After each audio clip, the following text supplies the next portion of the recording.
नमस्कार, मैं प्रियंका हूँ, लखनऊ से हूँ और शिक्षा के पेशे से जुड़ी हूँ। मुझे बचपन से ही पढ़ने लिखने का बहुत शौक रहा। पढ़ने लिखने का मतलब साहित्यिक रुझान रहा, तो मैं शुरू से ही अपने कॉलेज टाइम से ही लिखती रही, पढ़ती रही इधर उधर। लेकिन अब होता क्या है कि जब आप बहुत भूमिकाओं को जीने लगते हो तो आपसे कुछ भूमिकाएं छूटने लगती हैं।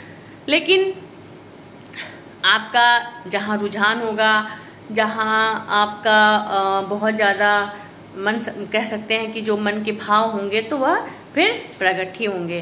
तो उन दिनों भी जब मैं कुछ नहीं कर रही थी तो मैं कर रही थी, और कुछ नहीं तो मैं अपने खाली डायरी के पन्ने ही भर रही थी। पर क्योंकि वो जो मन के जो उद्गार होते हैं तो निकलना ही चाहते हैं या फिर निकलते ही हैं।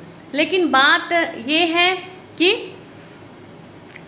क्या कहा जाए, क्या सुना जाए, क्योंकि हर आदमी कह रहा है, हर दूसरा आदमी कह रहा है, हर आदमी के पास अपने शब्द हैं।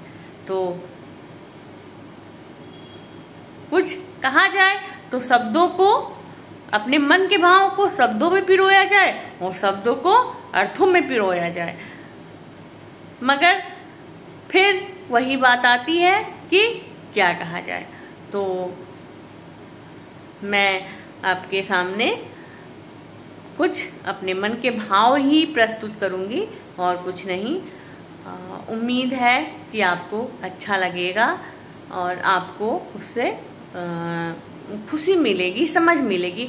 देखिए, आज जो कविता दिख रही है उसके जो मतलब पूरे ऐसी एक कविता दिख रही है जो सिर्फ हास्य पर है, जो मतलब सिर्फ ऐसी चीजें दिखाया जा रहा है जो सिर्फ हास्य से रिलेटेड हैं, जो सिर्फ आपको दो पल के लिए हंसा दे रही हैं। इसका कारण है कि अब के टाइम में इतना स्ट्रेस बढ़ गया है, या इतना जो है दौड़ती भागती दुनिया में, तो आपको दो पल हंसाने, आपको लग रहा है कि इसीलिए भीड़ जुटेगी जो दो पल की जो कविता है, या जो दो पल के जो मतलब लोग जुड़ेंगे क्योंकि आप जो है लोगों को हंसा पा रहे हैं। पर कविता उससे इतर है। क्योंकि इतर किस लिए है? क्योंकि वियोगी होगा पहला कवि, आह से उपजा होगा गान, निकल कर आंखों से चुपचाप बही होगी कविता मुस्कान।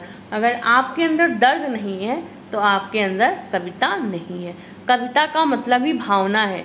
जहाँ आप भावनाओं को जीने लगते हैं वहीं से कविता निकलती है। तो बहुत सारी बातें नहीं, बातों का कोई मतलब ही नहीं है, क्योंकि आपके शब्द आपकी गवाही तब देंगे जब उनमें सुगंध होगी। शब्द गवाही तभी देते हैं जब उनमें सुगंध होती है। तो फिलहाल मैं एक नया चैप्टर शुरू कर रही हूँ। कोई बहुत ज़्यादा मतलब मुझे ऐसा नहीं है कि मैं बहुत नेम फेम, ऐसा कुछ नहीं। बस होता क्या है कि आप जब आपके अंदर कोई चीज़ होती है या आप करते हैं तो आपको उसे निकालने के लिए अपने मन को जो है थोड़ा सा, आपका मन थोड़ा सा आपसे बोलता है कि आप उसको निकालो निकालो निकालो। तो बस यही बात है। वो कहते हैं ना कि कभी तो पत्थरों को भी अपनी कविता सुना दे। तो अब देखिए, सुनिएगा, पढ़िएगा और समझ में आएगी, आपको अच्छी लगेगी। तो धन्यवाद। मैं प्रियंका, लखनऊ से।